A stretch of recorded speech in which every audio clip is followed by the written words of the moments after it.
Namaskar, Abhishek, once again with a new episode in this series, Saundarya Lahari with Abhishek.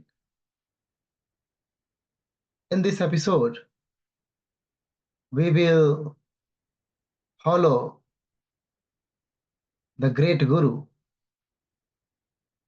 Shiva incarnate himself, Adi Sankar, how he is taking us in the wave of bliss, Ananda Lahari, explaining the philosophical, devotional, and mystical aspects of Divine Mother.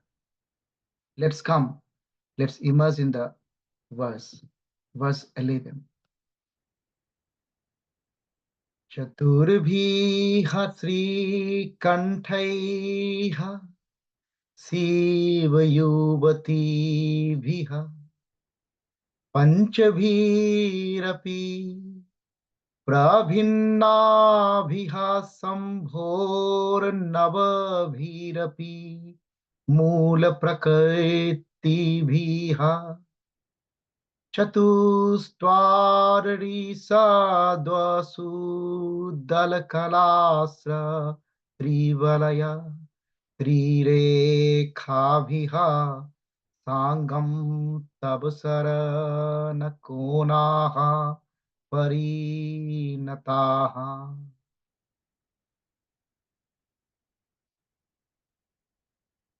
First, going by the literal translation, great Guru explaining in this verse, accompanied by the four consort of Vishnu, Srikanta, along with the five youthful Shaktis of Shiva, and encircled by the nine primordial forces of nature, residing in the lotus with the 44 petals, bound by the three circles and the three lines. See the goddess, who is the consort of Tripurari, Shiva, attains her supreme position. In Hindi, Srikant means consort of Vishnu, अर्थात लक्ष्मी के चार स्वरूपों द्वारा शिव की पांच युवा शक्तियों के साथ नव नाइन मूल प्रकृतियों द्वारा और चारों ओर फैले हुए नौ तत्वों से घिरी हुई 44 पंखुड़ियों वाले कमल की अर्चना करने वाली तीन वृत्तों और तीन रेखाओं द्वारा सीमित त्रिपुरारी शिव की यह शक्ति अपने परम धाम में निवास करती. Now the great Adi Shankar is touching upon the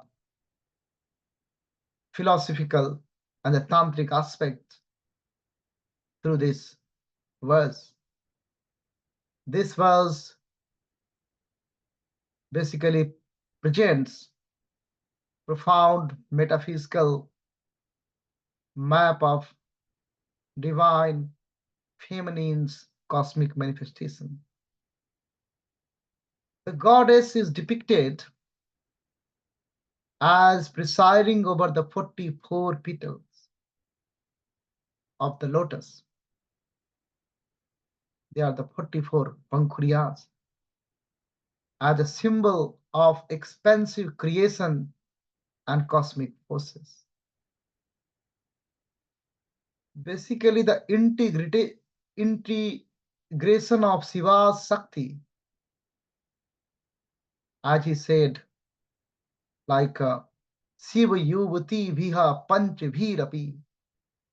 So Shiva's Shakti and Vishnu's consort, four consort, Chatur Viha Sri Kantaiha, is saying, into her being hint at her overreaching supremacy over both the creative and the sustaining forces of the universe. So she is the supreme. And then he is coming up with the three circle, three balaya, three circles and three line, three rekha. Here, three rekha viha sangam. So three circles, three balaya, and the three lines are significant in the tantric cosmology, representing the layers of the universe and the states of consciousness that converge at her seat. So the inclusion of further he including like Navamula Prakriti. So the inclusion of Navamula Prakriti suggests she embodies the nine basic forces of the material world, emphasizing her as the nexus of both the microcosmos and the macrocosmos. So this verse 11, basically, it's not only celebrate the goddess supreme sovereignty, but also waves an intrinsic relationship between the cosmic forces of Shiva, Vishnu, and their respective consorts, uniting them within the Devi's encompassing power. So this is the verse. This is the verse 11. How beautifully the great Guru Adi Shankar explained philosophy, explained mysticism, explained devotion, everything here in this capsule. Now, verse 12. Let's imagine the verse. Toya hitva vamam vapura paritriptena manasa शरीरार्धं संभोः अपरमापि संकेहितं भूत यते तथा त्वद्रूपं सकलमारुणाभं प्रीणयनं पूजाभ्याम् आनम्रं कुटिलशशि चूडां मुकुटम्. Very beautiful verse. Let's come at the gross level, touch the words, the translation. You, unsatisfied with taking just the left part of the Shiva's body, I suspect, have taken this his entire form. Adi Shankar is saying, I suspect, have taken his entire form. For your form, which glows with a reddish hue, has three eyes, is adorned with the full breasts, and wears the crescent moon on the head. In Hindi, तुमने अपने संतुष्ट न होने वाले मन से शिव का बाया भाग तो ले ही लिया, पर मुझे संदेह है तुमने उनका शेष शरीर भी ले लिया है, क्योंकि तुम्हारा यह रूप जो लालिमा लिए हुए है, तीन नेत्रों वाला है, झुके हुए वक्ष स्थलों से युक्त है और मस्तक पर वक्र चंद्र को धारण कर. She is red and the Shiva is white. So red is dominating the white here. He's coming with this alankar.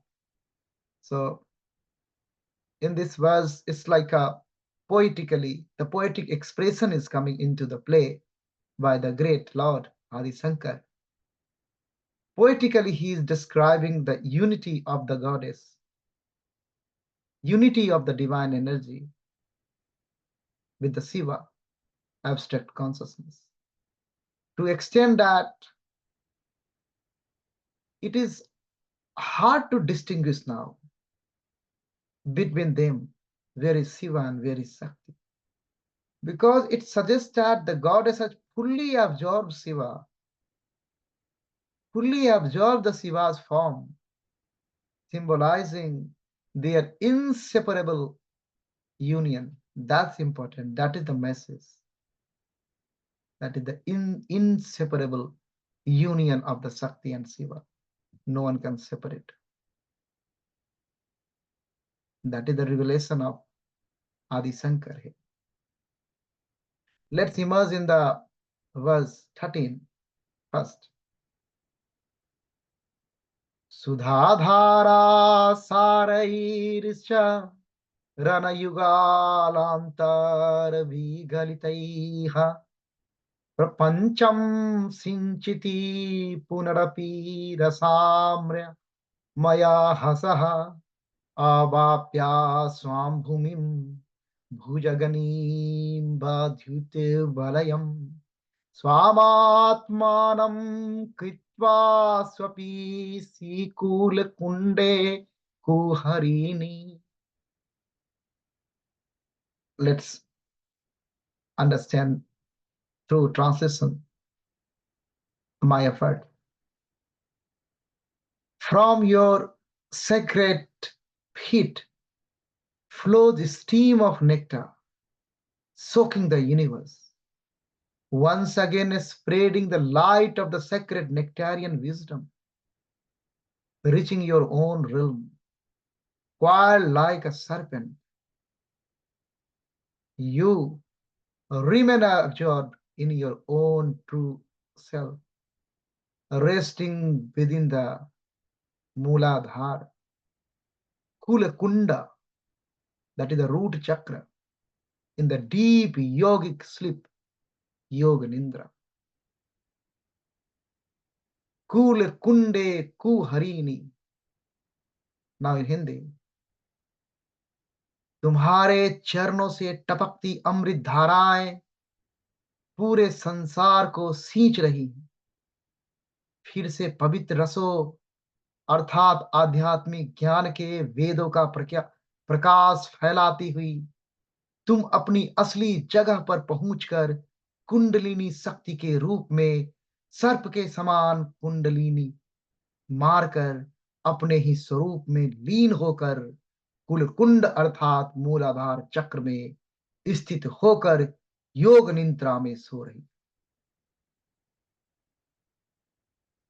Adi Shankar is more into tantric philosophy here, and through this verse the great guru Shiva incarnate highlights the goddess as the source of divine nectar. She is the source of the Amrit. That Amrit, that nectar nourishes the universe, whole universe. She is also described here as a Kundalini Shakti, the Kundalini energy that is quiet and resting in the Mooladhara chakra, root chakra, symbolizing the latent divine power within. That is the beautiful description. That is the babe of bliss, Anand Lahari. Through this verse 13, the Anand Lahari is flowing. Let's come in the verse 14. Saraswatyaha suktim aghana payoso jatum jaladeha kantham pritiha prestha kimiva ilagur bhatura naghe कवीत Waqari श्रीराधिकाम्यता केवल अयम तवा अपरनेर सौरे Jadadhinamam uktam yadi patuha. Very beautiful verse. Let's immerse.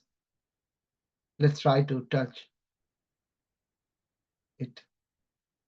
Oh Aparna, oh Aparna, the Parvati, the name of the goddess Parvati.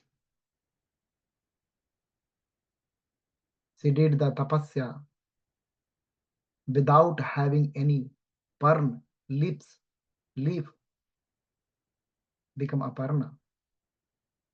So, O Aparna, the words of Saraswati are like nectar drawn from the ocean.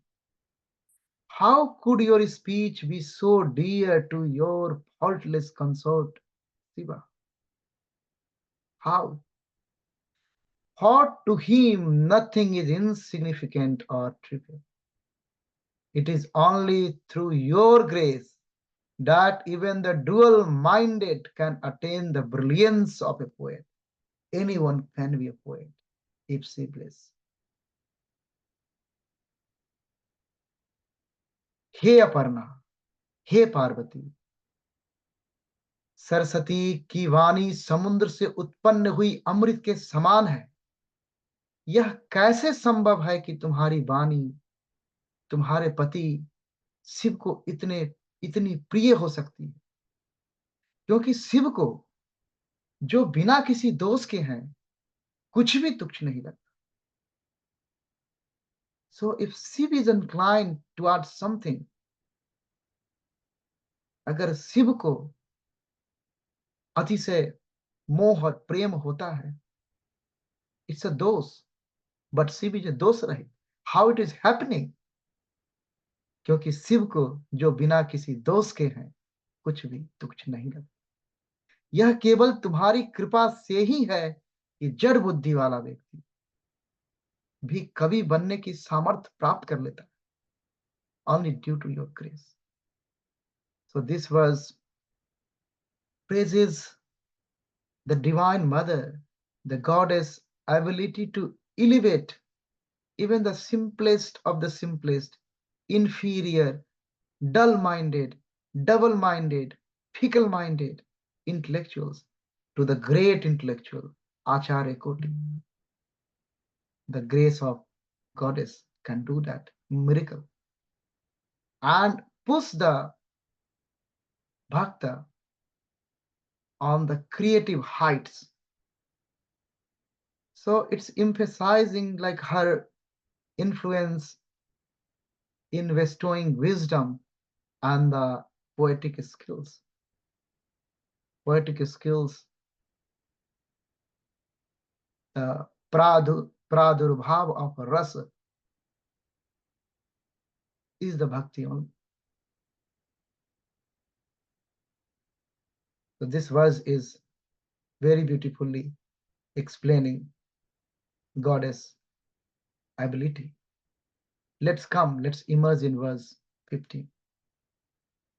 Kiranti ma ange bheyaha kirana nikura ambamritarasam हृदयस्थं मनमध्ये सहृदय विदतिं सुकृतीनां वहन्ति श्रद्धां शशि शशिरम् अन्दारधवलामहमूर्तिं वन्दे मनसीज कटाक्षस्त्रुतजटा.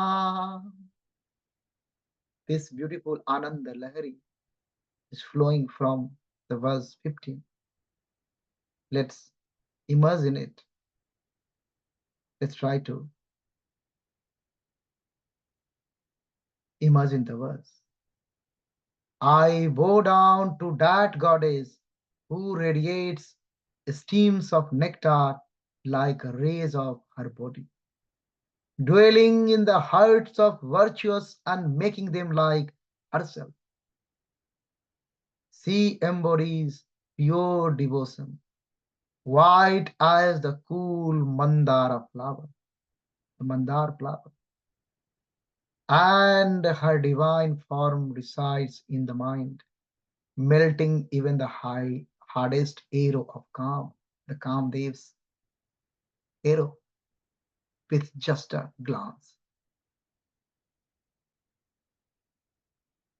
In Hindi, मैं उस देवी का वंदन करता हूँ जो अपने अंगों में अमृतमयी किरणों के गुच्छों का प्रसार करती है, सत्कर्म करने वालों के हृदयों के मध्य स्थित होकर उन्हें अपने समान कर देती है, जो पवित्र सुधा को धारण करती है, चंद्रमा की ठंडक के समान, मंदार के फूलों की तरह श्वेत, और जिनकी मूर्ति मन में अद्भुत और सुंदर रूप विराजमान है, कामदेव के कठोर बाणों को भी पिघला देने वाली सीता माता. So this verse is basically talking about the mothers, how this verse exalts the mother for her radiant beauty and the power of her glance, even glance, drishti, kripa drishti, which can even pacify the intense desire, symbolizing the kama's arrow, kamdev arrow, the lust, the vasana, the desire. So it's also being highlighted in this verse, her presence in the heart of a virtuous sadhak, bhakta. She fosters that devotee, that sadhak, towards the spiritual elevation and convert her, give her the Paramapad, the Advait Avastha, make her herself only. Shivoham. This is that Avastha is coming by the grace of Mother. Mother is giving the Advait Pada to the devotee. Those devotee where Mother resides in his or her heart. So that is the revelation. That is the blessing of Shiva incarnate, Mahan Guru, Bhagavad Pad, Adi Shankar. Jai Shankar, Har Har Mahadev, Jai Gurudev, Jai Guru.